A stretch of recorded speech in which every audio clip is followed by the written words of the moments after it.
Doctor Baba Saheb Ambedkar open university.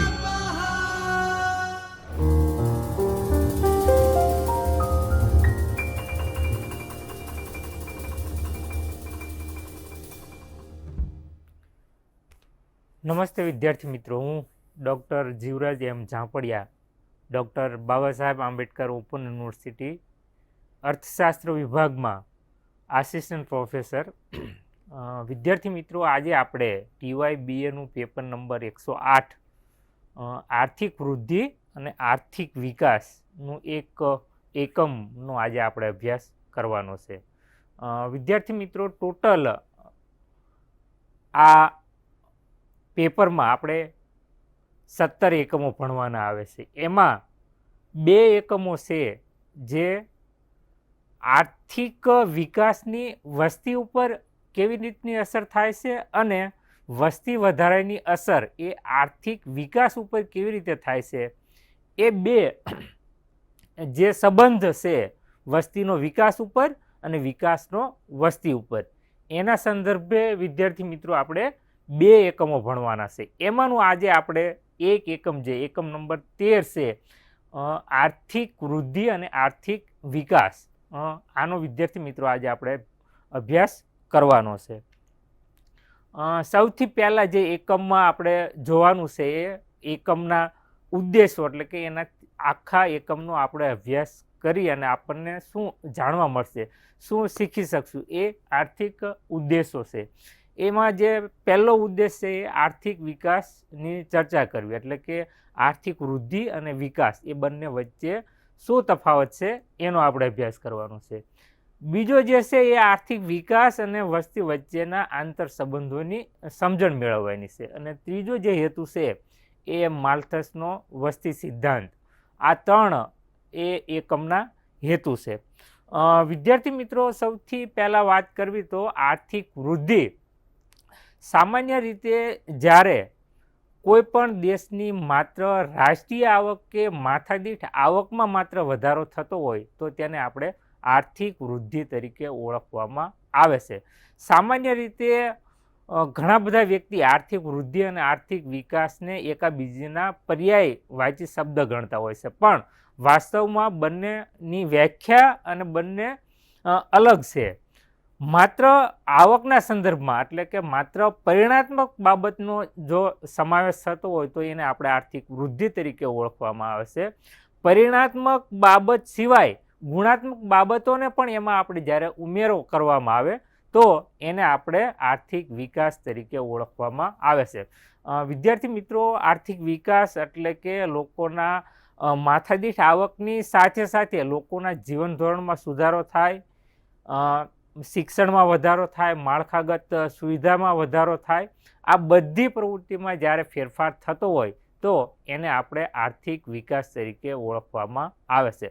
સામાન્ય રીતે જો કહેવું હોય તો એવું કહી શકાય કે અર્થતંત્રમાં જે મૂળભૂત પ્રશ્ન છે, ગરીબી, બેરોજગારી, નિરક્ષરતા, કુપોષણ, આરોગ્યની અસુવિધાઓ અને આર્થિક અસમાનતાઓ, આ બધી જ સમસ્યાઓના નિરાકરણ માટે થઈ અને આપણે આર્થિક વિકાસને અલગ વૃદ્ધિથી પાડવી છે। તો આ બધી જ બાબતોનો સમાવેશ વિદ્યાર્થી મિત્રો આપણે આર્થિક વિકાસમાં કરવામાં આવે છે। આર્થિક વિકાસ અને આર્થિક વસ્તી વચ્ચેના આંતર સંબંધોને વિદ્યાર્થી મિત્રો સમજવા માટે અમુક અસર જે છે એ વિકાસની વસ્તી પર થાય છે અને અમુક અસર જે છે એ વસ્તીની વિકાસ પર થાય છે, એટલે કે બંનેની એકાબીજા ઉપર અસરો થાય છે। જે વિકાસની વસ્તી ઉપર કેવી અસર થાય છે એ મિત્રો સમજવા માટે આપણે વસ્તી સંક્રમણના સિદ્ધાંતના 3 તબક્કાનો અભ્યાસ કરવાનો છે। પણ જ્યારે વસ્તી વૃદ્ધિની વિકાસ ઉપર કેવી અસર થાય છે તે સમજવા માટે વિદ્યાર્થી મિત્રો આપણે ઈસ્ટ વસ્તીનો ખ્યાલ તો આપણે ભણવાનો જ છે, પણ એની સાથે સાથે બીજા જે મુદ્દાઓ છે કે વસ્તી વધારાના કારણે અર્થતંત્ર અથવા આર્થિક વિકાસ ઉપર કેવી અસર થાય છે તેનો પણ આપણે અભ્યાસ કરવાનો છે। વિદ્યાર્થી મિત્રો, જ્યારે દેશના આર્થિક વિકાસના સંદર્ભમાં વાત કરતા હોય તો કોઈ પણ દેશને વિકાસના અલગ અલગ 3 તબક્કાઓમાં આપણે વિભાજિત કરવામાં આવે છે. એમાં સૌથી પહેલું છે એ અલ્પવિકસિત દેશ, બીજું જે છે એ વિકાસશીલ દેશ અને ત્રીજું છે જે વિકસિત દેશ. વિદ્યાર્થી મિત્રો, આ જે છે એ માથાદીઠ આવકની સાથે સાથે લોકોનું જીવન ધોરણ, માનવ વિકાસ આંક, શિક્ષણ, તમામ બાબતોનો સમાવેશ કરી અને કયો દેશ કઈ શ્રેણીમાં આવશે એ આ વિકાસના જે માપદંડો નક્કી કરેલા છે એના આધારે આપણે એ દેશ વિકસિત છે, વિકાસશીલ છે કે અલ્પવિકસિત છે, આ 3 તબક્કાને આપણે વિકાસના સંદર્ભમાં ઓળખવામાં આવે છે. ભારતના સંદર્ભમાં જો વાત કરવામાં આવે તો ભારત એ અલ્પવિકસિત દેશ પણ નથી અને વિકસિત દેશ પણ નથી, એ વિકાસશીલ દેશ ગણવામાં આવે છે. વિદ્યાર્થી મિત્રો, જે અલ્પવિકસિત દેશ છે એ વિકાસશીલ અથવા વિકસિત થવા માટે પ્રયત્ન કરે છે, જ્યારે વિકાસશીલ દેશ છે એ વિકસિત દેશ અથવા વિકસિત અર્થતંત્ર તરફ પોતાનો પ્રયાસ કરે છે, અને જે વિકસિત દેશ છે એ પોતાને વિકસિત એ જે સ્થિતિ છે એનાથી સારી અથવા એ સ્થિતિને ટકાવી રાખવા માટે થઈ અને પ્રયત્ન કરતા હોય છે. વિદ્યાર્થી મિત્રો, આર્થિક વિકાસના વિવિધ તબક્કાઓની આપણે વાત કરી, 3 તબક્કા જે છે એ. હવે વિદ્યાર્થી મિત્રો, આપણે એ ભણવાનું છે કે અમુક કદ પછી, અમુક સ્થિતિ પછી જ્યારે વસ્તી વધે છે તો એ વધારાની વસ્તી એ વિકાસ ઉપર કેવી અસર કરે છે એ. વિદ્યાર્થી મિત્રો, આમાં ઘણા બધા અર્થશાસ્ત્રીઓ વચ્ચે વિવિધ જાતના મતો જોવા મળે છે. એમાં ઘણા બધા જે છે અર્થશાસ્ત્રી એવું માને છે કે દેશમાં જેમ જેમ વસ્તી વધે છે એમ આર્થિક વિકાસ પણ વધે છે, એટલે કે વસ્તી ગમે તેટલી વધે પણ એ વિકાસને અસર કરી શકતી નથી, એનાથી વિકાસને વેગ મળે છે. પણ ઘણા બધા અર્થશાસ્ત્રીઓ એવું માને છે કે અમુક બિંદુ પછી પણ જો એ વસ્તીમાં વધારો થાય તો એ વિકાસને અસર કરે છે, એ વિકાસની ગતિને રૂંધે છે. એટલે બંને રીતનો આપણે અભ્યાસ કરવાનો છે. એમાં સૌથી પહેલું જે છે કે અમુક હદ પછી, અમુક લિમિટ પછી પણ જો વસ્તી વધારો થાય તો વિકાસ ઉપર એની કેવી અસર થાય છે. એમાં સૌથી પહેલો મુદ્દો જે છે એ બચત અને મૂડીરોકાણ ઘટે છે. વિદ્યાર્થી મિત્રો, સામાન્ય રીતે જેમ જેમ વસ્તી વધે એમ સ્વાભાવિક છે કે એ વસ્તીને પોતાની જરૂરિયાત પૂરી કરવા માટે એને ખોરાક, શિક્ષણ, આરોગ્યની સુવિધા, માળખાકીય સુવિધા વગેરે પૂરું પાડવા માટે થઈ અને એની પાછળ અમુક ખર્ચ કરવું પડે છે, અને આ ખર્ચ જેમ જેમ વસ્તી વધે છે એમ આ ખર્ચ પણ વધે છે, અને આ ખર્ચ વધવાના કારણે જેટલા પ્રમાણમાં બચત થવી જોઈએ એ બચત થતી નથી, અને એ બચત ન થવાના કારણે મૂડીરોકાણ પણ થતું નથી અને એ પ્રમાણમાં ઘટાડો થાય છે. બીજો જે મુદ્દો છે વિદ્યાર્થી મિત્રો, એ વસ્તી વધવાના કારણે અનાજની અછત ઊભી થાય છે.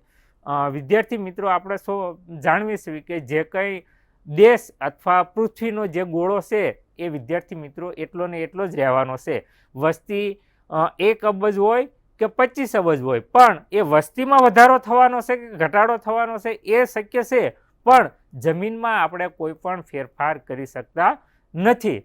એટલે ભારત પાસે દુનિયાની 17% ભૂભાગ આવેલો છે. હવે જમીનના સંદર્ભમાં વાત કરવી તો માત્ર 17% છે, પણ વિદ્યાર્થી મિત્રો જ્યારે વસ્તીની વાત કરવામાં આવે તો વસ્તી ઘણી બધી વધારે છે. હવે જે કાંઈ વસ્તી વધે છે એને ખોરાક પૂરો પાડવા માટે થઈ અને નવી જમીન છે એના ઉપર આપણે ખેતી કરવી પડે છે, અને એ ખેતી કરવા માટે થઈ અને આપણે જે જંગલ વિસ્તાર છે એમાં ઘટાડો કરી અને એમાં આપણે કૃષિનું ઉત્પાદન કરતા હોઈએ છીએ, એટલે કે અનાજની અછત ઊભી થાય છે. વિદ્યાર્થી મિત્રો, ત્રીજો જે મુદ્દો છે એ વધતી વસ્તીના કારણે જમીન ઉપર દબાણ જોવા મળે છે. વિદ્યાર્થી મિત્રો, દાખલા તરીકે આપણે એક કુટુંબના સંદર્ભમાં વાત કરવી કે કોઈ પણ વ્યક્તિ પાસે 10 વીઘા જમીન હોય અને એને 3 સંતાનો હોય, તો એ 3 સંતાનો વચ્ચે 3 વીઘા જમીન વિભાજિત થાય છે, એટલે કે આ જમીનનું અલગ અલગ ખંડ વિભાજન થાય છે. એટલે જે પ્રમાણમાં વસ્તી જેમ જેમ વધે છે એમ વસ્તી ઉપર જમીન ઉપર વસ્તીનું દબાણ વધે છે અને એના કારણે જે પ્રમાણમાં કૃષિ વિકાસ થવો જોઈએ એ થતો નથી. એટલે કે જેમ જેમ વસ્તી વધે છે એમ જમીન ઉપર અથવા એ વસ્તીનું ભારણ વધતું જોવા મળે છે. ચોથો જે મુદ્દો છે એ રોજગારી પર અસર. વિદ્યાર્થી મિત્રો, જ્યારે આપણે વસ્તી વૃદ્ધિનો દર અને વિકાસનો દર વિકાસના દર કરતાં જ્યારે વસ્તી વૃદ્ધિનો દર વધુ હોય ત્યારે વિદ્યાર્થી મિત્રો આપણે જેટલા પ્રમાણમાં વસ્તી નવી જન્મે છે એટલા પ્રમાણમાં નવી રોજગારીની તકો પણ આપણે વિદ્યાર્થી મિત્રો એનું સર્જન કરવું પડે છે. અને જો આ સર્જન ન કરી શકવી તો વિદ્યાર્થી મિત્રો અર્થતંત્રમાં બેરોજગારીનું પ્રમાણ વધારે જોવા મળે. ભારતના સંદર્ભમાં જો વર્તમાનમાં વાત કરવામાં આવે તો વિદ્યાર્થી મિત્રો વર્તમાન સમયમાં ભારતમાં સૌથી મોટામાં મોટો પ્રશ્ન હોય તો એ બેરોજગારીનો છે. જેટલા ટકા લોકો બેરોજગાર છે એટલાને તો આપણે રોજગારીની તકો વધારો કરવાનો છે, પણ એની સાથે સાથે જે જન્મદરમાં વધારો થાય છે એ જન્મદરમાં થયેલા વધારાના લોકોનો પણ રોજગારીની તકોમાં વધારો કરવો પડે છે. એટલે કે આ રોજગારીનો પ્રશ્ન જેમ જેમ વસ્તી વધે એમ વિકટ બનતો જાય છે. પાંચમો જે મુદ્દો છે માથાદીઠ આવક અને જીવન ધોરણ નીચું. વિદ્યાર્થી મિત્રો, સ્વાભાવિક છે કે જેમ જેમ વસ્તી વધે એમ એમ એ લોકોને આપણે પ્રાથમિક સુવિધાઓ પૂરી પાડવા માટે થઈ અને અનેક આવક આપણે એની પાછળ ખર્ચ કરવો પડે છે. કુટુંબ પણ ખર્ચ કરે છે અને રાષ્ટ્ર પણ એના માટે ખર્ચ કરે છે. રાષ્ટ્ર પણ અનેક જાતની વિવિધ યોજનાઓ મારફતે એ વસ્તીના જીવન ધોરણમાં સુધારો કરવા માટે થઈ અને આર્થિક મૂડીરોકાણ કરતું હોય છે. વિદ્યાર્થી મિત્રો, એ વધેલી વસ્તીને શિક્ષણ, આરોગ્ય, પ્રાથમિક અન્ન, વસ્ત્ર અને આવાસ પૂરું પાડવા માટે થઈ અને કુટુંબ જે ખર્ચ કરે છે એની સાથે સાથે રાષ્ટ્ર પણ ખર્ચ કરતું હોય છે. જેમ વસ્તી વધે છે એમ વિદ્યાર્થી મિત્રો જેટલા પ્રમાણમાં એ વસ્તીને જે ગુણવત્તાનું શિક્ષણ, જે ગુણવત્તાનું આરોગ્ય પૂરું પાડવું જોઈએ એ વિદ્યાર્થી મિત્રો આપણે પાડી શકતા નથી. એના કારણે જે વિકસિત દેશ છે એ વિકસિત દેશના લોકોના સાપેક્ષમાં આપણા દેશના લોકોનું જીવન ધોરણ નીચું જોવા મળે છે. માત્ર ઘણા બધા દેશ એવા છે કે જ્યાં જેમ જેમ વિકાસ વધે એમ લોકો એ વધારેમાં વધારે પોતાનું જીવન ધોરણ ઊંચું લઈ જવાનો પ્રયત્ન કરતા હોય છે. વિદ્યાર્થી મિત્રો, વસ્તી વૃદ્ધિ અને વિકાસને અવરોધતું નથી. આપણે જેમ પહેલાં વાત કરી એમ કે ઘણા બધા અર્થશાસ્ત્રીઓ એવું માને છે કે વસ્તી વૃદ્ધિ એ આર્થિક વિકાસને રોકે છે અથવા એની ગતિને ધીમી પાડે છે. પણ ઘણા બધા અર્થશાસ્ત્રીઓ એવું પણ માને છે કે જેમ જેમ વસ્તી વધે એમ વિકાસને પણ વેગ મળે છે. આ બંનેને આપણે અલગ અલગ તર્કથી વિદ્યાર્થી મિત્રો જોઈએ તો બંને બાબતો સાચી પણ પડે છે. દાખલા તરીકે જે વિકસિત દેશો છે જ્યાં કુદરતી સંસાધનો અસંખ્ય મોટા પ્રમાણમાં છે તો એવા દેશના સંદર્ભમાં જ્યારે વસ્તી વધે તો એવા દેશોના સંદર્ભમાં વિદ્યાર્થી મિત્રો ત્યાં વિકાસને વેગ મળે છે. એટલે કે અને ઘણા બધા વિકસિત દેશો એવા પણ છે, દાખલા તરીકે ફ્રાન્સ. તો એ વિકસિત દેશોનો આજે સૌથી મોટો પ્રશ્ન જે પોતાની જનસંખ્યા ઘટે છે એ છે. પણ માત્ર આ એક બાજુ છે, પણ બીજી પક્ષ એ પણ છે કે ઘણા બધા વિકાસશીલ અથવા અલ્પ વિકસિત દેશ છે ત્યાં વસ્તી વધારાનો દર એટલો બધો વધારે હોય છે કે એ વિકાસને અવરોધે છે. દાખલા તરીકે ભારતનો જે વસ્તી વૃદ્ધિ છે એ આર્થિક વિકાસ ઉપર નકારાત્મક અસર કરે છે. આફ્રિકા, પાકિસ્તાન જેવા અનેક દેશો છે કે જે હજુ વિકાસની અસંખ્ય તકો પડેલી છે એવા દેશોમાં જ્યારે વસ્તી વધારો થાય તો એ આર્થિક વિકાસ ઉપર નકારાત્મક અસર થતી હોય છે. વિદ્યાર્થી મિત્રો, એ બંને બાબતોને જોયા પછી આપણે એક સિદ્ધાંત ભણવાનો આવે છે, માલ્થસનો વસ્તી સિદ્ધાંત. માલ્થસે 1798માં આ સિદ્ધાંતની રજૂઆત કરી છે અને દુનિયાનો પહેલો એવો અર્થશાસ્ત્રી છે કે વસ્તી વૃદ્ધિને પર પોતાનું ધ્યાન કેન્દ્રિત કરી અને એક અલગ સિદ્ધાંત તરીકે વસ્તીના સંદર્ભમાં વાત કરી. વિદ્યાર્થી મિત્રો, આ જે સિદ્ધાંત છે એ આમ જો ટૂંકમાં આપણે જોવું હોય તો માત્ર 2 બાબતો ઉપર એને પોતાનું ધ્યાન કેન્દ્રિત કર્યું છે. એક, જે વસ્તી વૃદ્ધિનો દર છે એ, અને બીજું જે એ વસ્તીને નિભાવવા માટે થઈ અને ખોરાકની જરૂર પડે છે, એટલે કે અનાજ. તો માલ્થસનો માત્ર ને માત્ર 2 બાબતો, વસ્તી વૃદ્ધિનો દર અને ખોરાક, આ બંને વચ્ચે જ્યારે અસમતુલા પેદા થાય તો કેવી પરિસ્થિતિ થાય એ પોતાના સિદ્ધાંતમાં સમજાવવાનો પ્રયત્ન કર્યો છે. વિદ્યાર્થી મિત્રો, સૌથી પહેલાં એ સિદ્ધાંતની આપણે વાત કરવી એની પહેલાં જે સિદ્ધાંતની ધારણાઓ આપવામાં આવી છે એ ધારણાઓ આપણે વિદ્યાર્થી મિત્રો જોવાની. વિદ્યાર્થી મિત્રો, એક ખાસ બાબત કહેવાની છે કે કોઈ પણ સિદ્ધાંત જ્યારે આપણે એનો અભ્યાસ કરતા હોઈએ તો એની ધારણા પણ એટલી જ મહત્ત્વ છે. ધારણાઓ શા માટે કરવામાં આવે છે? તો કે અર્થશાસ્ત્ર જે છે એ સામાજિક વિજ્ઞાન છે. એ લોકોના વર્તનનો અભ્યાસ કરી અને એના તારણો આપતું હોય છે. એટલે અમુક પરિસ્થિતિને આપણે સ્થિર ધારવી પડે છે કે જો આ બાબતો આવી રીતે સ્થિર રહે તો આપણે આ સિદ્ધાંતને સાબિત કરી શકવી. પણ જો આ ધારણાઓમાં ફેરફાર થાય તો વિદ્યાર્થી મિત્રો આપણે એ સિદ્ધાંતને સાબિત કરી શકતા નથી. તો સૌથી પહેલાં જે માલ્થસે પોતાના સિદ્ધાંતમાં જે અમુક સ્થિતિને ધારી છે એમાં સૌથી પહેલી ધારણા એની એવી કરી છે કે માણસની બાળકને જન્મ આપવાની ઈચ્છા, ક્ષમતા અને પ્રજનન દર સતત રહે છે. વિદ્યાર્થી મિત્રો, આ સતત રહેશે કે નથી રહેતી એ આપણે બાદમાં જોયું. પણ અને બીજી જે એની ધારણા છે, જીવન ધોરણ ઊંચું લાવવાના કારણે મૃત્યુદર ઘટે છે. કારણ કે માણસની સમૃદ્ધિ વધતા તેની સારી અને આધુનિક મેડિકલ સુવિધાઓ પ્રાપ્ત થાય છે અને આના કારણે મૃત્યુદર ઘટે છે. ત્રીજી જે ધારણા છે એ કૃષિ ક્ષેત્રમાં ઘટતા સીમાંત ઉત્પાદકતાનો નિયમ લાગુ પડે છે, જેના કારણે અમુક પૈસે ઉત્પાદન ઘટે છે. વિદ્યાર્થી મિત્રો, આ જમીનમાં, માત્ર જમીનમાં જ નહીં, કોઈ પણ ઉત્પાદનના સંદર્ભમાં જ્યારે આપણે વાત કરતા હોઈએ તો એમાં સીમાંત ઉત્પાદકતાનો નિયમ હંમેશા આપણે ભણવાનો આવે છે. વિદ્યાર્થી મિત્રો, એ સીમાંત ઉત્પાદન શા માટે ઘટે છે એ આખો અલગ મુદ્દો છે. પણ વિદ્યાર્થી મિત્રો, જ્યારે આપણે અર્થશાસ્ત્રનો અભ્યાસ કરતા હોઈએ ત્યારે 3 જે શબ્દ છે, એક કુલ આવક, સીમાંત આવક અને સરેરાશ આવક.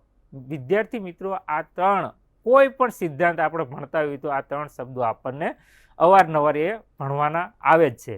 તો જે કૃષિ ક્ષેત્રમાં સીમાંત ઉત્પાદકતા શા માટે ઘટે છે?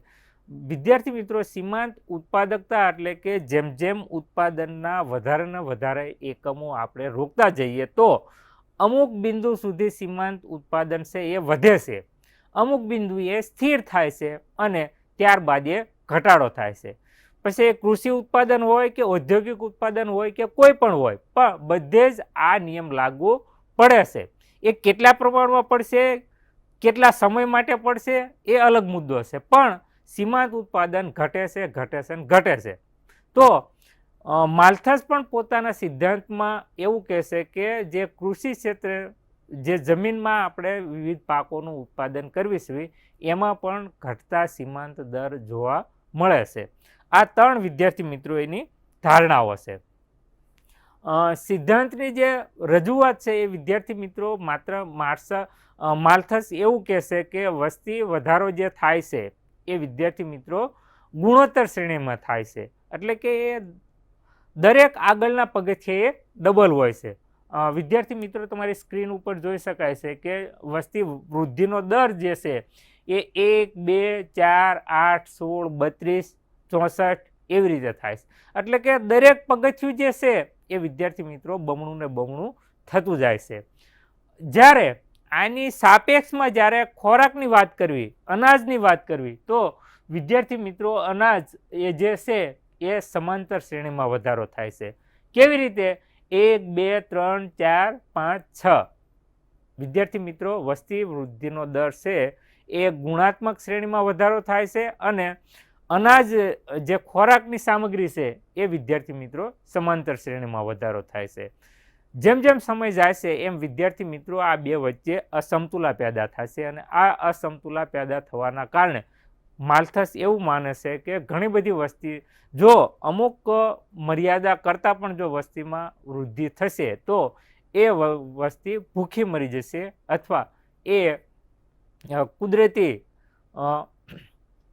વિવિધ આફતોના કારણે એ વધતી વસ્તી ઉપર નિયંત્રણ લાવશે. વિદ્યાર્થી મિત્રો એ પોતાના સિદ્ધાંતમાં માત્ર આ બે બાબતોના તફાવતને જ સમજાવે છે અને આ બે તફાવતથી અર્થતંત્ર ઉપર કેવી અસર થાય છે એ વિદ્યાર્થી મિત્રો સમજાવવાનો પ્રયત્ન કરે છે. માલ્થસ કહે છે કે વિદ્યાર્થી મિત્રો જેમ વસ્તી વધે છે એ વસ્તીને નિયંત્રણ લાવવા માટે આપણે બે પ્રકારના ઉપાયો માલ્થસે દર્શાવ્યા છે. એમાં એક જે છે એ કુદરતી પગલાઓ છે અને બીજું છે એ માનવ સર્જિત એટલે કે નિવારક પગલાઓ. એ માણસ પોતે વસ્તી ઉપર નિયંત્રણ કેવી રીતે લાવી શકે એની વાત કરી છે. વિદ્યાર્થી મિત્રો કુદરતી જે બાબતો છે એના સંદર્ભમાં જોઈએ તો માલ્થસ એવું માને છે કે જો આ વસ્તી વૃદ્ધિના નિયંત્રણ ઉપર માણસ કોઈ પણ અંકુશ મૂકશે નહીં તો કુદરત પોતે એના ઉપર નિયંત્રણ કરશે. કેવી રીતે? તો કે વિદ્યાર્થી મિત્રો વિવિધ પ્રકારની કુદરતી આફતો, દુષ્કાળ, ભૂખમરો, ભૂકંપ, વાવાઝોડું, અતિવૃદ્ધિ, પૂર, યુદ્ધ અને વિદ્યાર્થી મિત્રો છેલ્લે આપણે જે મહાઆફત જોઈ છે કોરોના વગેરે જેવી આફતોના કારણે એ વસ્તી ઉપર નિયંત્રણ થશે અને એ કુદરતી આફતોના કારણે જે વધેલી વસ્તી છે, જે સંસાધનોના સંદર્ભમાં વધુ વસ્તી છે એના ઉપર આપોઆપ નિયંત્રણ આવશે. પણ માલ્થસ એવું કહેશે કે આ જે કુદરતી ઉપાય છે એ વિદ્યાર્થી મિત્રો બહુ જ કરુણ છે. એટલા માટે થઈ અને આ ઉપાયના બદલે માલ્થસ કહેશે કે લોકોએ પોતાએ વધતી વસ્તીને નિયંત્રણ માટે અલગ અલગ પ્રયત્ન કરવા જોઈએ. એમાં સૌથી જે પહેલું છે કે લોકો પોતે સંયમ જાળવે અને જન્મદરને નિયંત્રણ રાખે. બે અમે અને બે અમારા અથવા એ રીતે જે વસ્તી નિયંત્રણ માટે જે વિવિધ યોજનાઓ છે એ યોજના થકી આપણે એના વસ્તી વૃદ્ધિના દર ઉપર નિયંત્રણ લાવી શકાય. બીજું જે છે એ લગ્ન માટે નક્કી કરાયેલી કાયદેસરની ઉંમર વધારવી. વિદ્યાર્થી મિત્રો ભારતના સંદર્ભમાં 18 અને 21 વર્ષની ઉંમર મર્યાદા નક્કી કરવામાં આવી છે.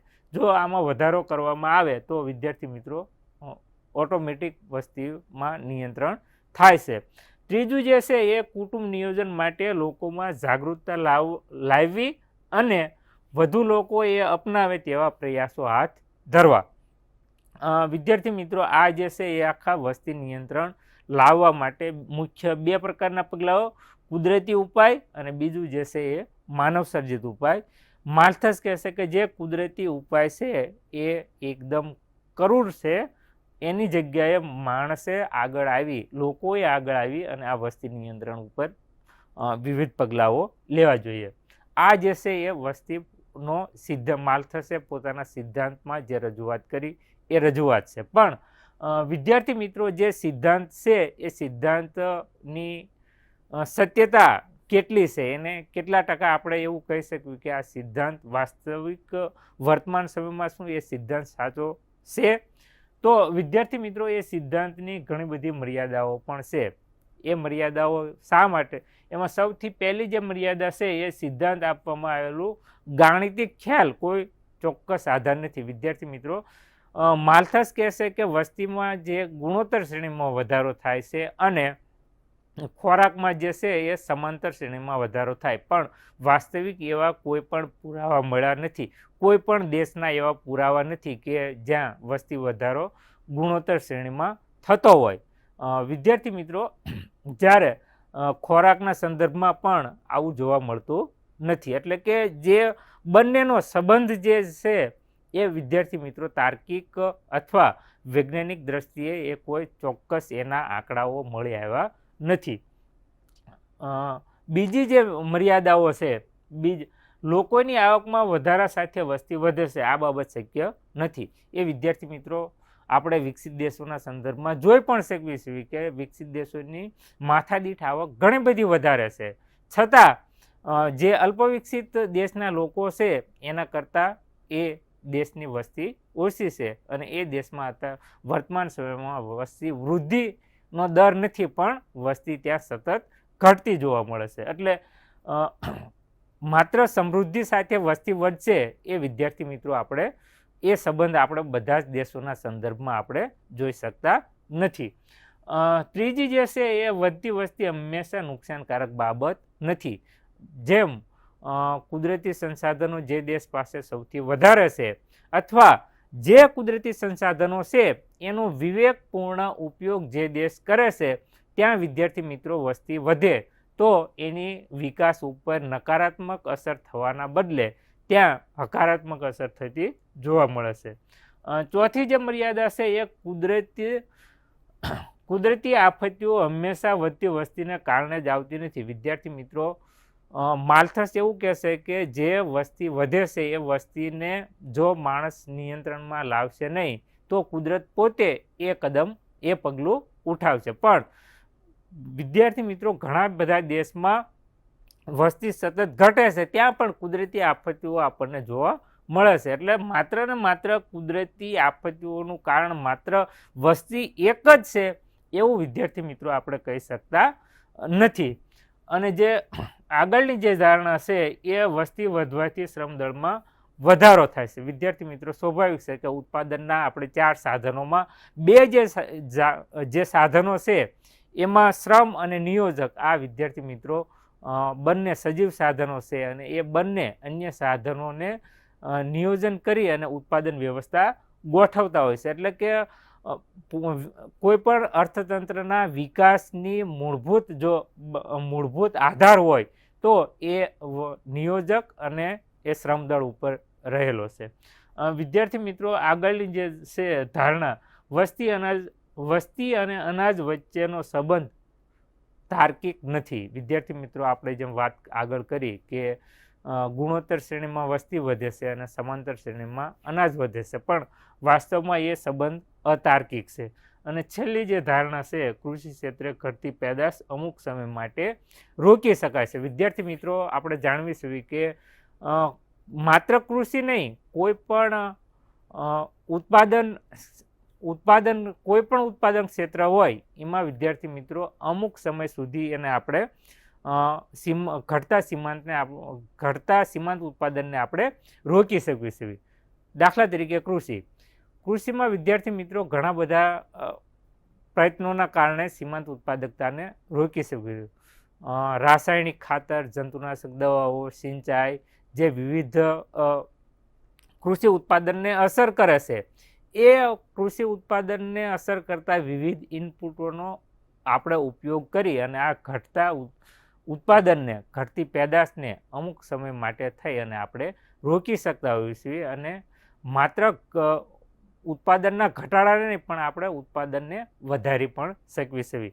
તો જે માલ્થસ માને છે કે અમુક સમય પછી કૃષિમાં ઉત્પાદન ઘટશે, એ વિદ્યાર્થી મિત્રો આજે આપણે એને રોકી પણ શકવી છીએ. અને વિજ્ઞાનમાં જે લોકો વિશ્વાસ રાખે છે એ લોકો તો એવું પણ માને છે કે માણસ એટલી પ્રગતિ કરશે કે એને પૃથ્વીનો એક ગોળો નાનો પડશે તો એ અન્ય ગ્રહ ઉપર જઈ અને પણ એ વસવાટ કરશે. એટલે જે વિજ્ઞાનમાં વિશ્વાસ ધરાવે છે, જે ટેકનોલોજીમાં વિશ્વાસ ધરાવે છે, એ વિદ્યાર્થી મિત્રો આ ઘટતી પેદાશથી સહમત થતા નથી.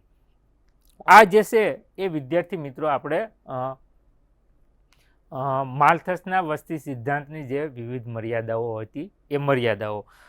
વિદ્યાર્થી મિત્રો આમ છતાં પણ માલ્થસના નિયમને સાવ નકારી પણ શકતા નથી.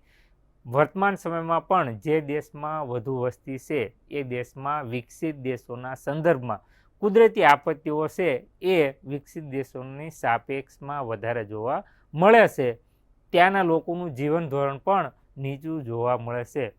એટલે આપણે માલ્થસના સિદ્ધાંતને સંપૂર્ણપણે નકારી પણ શકતા નથી અને સંપૂર્ણપણે સ્વીકારી પણ શકતા નથી. વિદ્યાર્થી મિત્રો, આ એકમમાં આપણે માલ્થસનો વસ્તી સિદ્ધાંત અને વસ્તી વધારાની વિકાસ ઉપર કેવી અસર થાય છે એ ભણ્યા. જ્યારે અમે બીજી વખત વિદ્યાર્થી મિત્રો મળીશું ત્યારે વિકાસની વસ્તી ઉપર કેવી રીતે અસર થાય છે તેનો એક સિદ્ધાંત છે વસ્તી સંક્રમણનો સિદ્ધાંત. આ સિદ્ધાંતનો વિદ્યાર્થી મિત્રો આપણે આગળના લેક્ચરમાં અભ્યાસ કરશું. ત્યાં સુધી રજા આપશો. જય હિન્દ, જય ભારત. स्वाध्यायः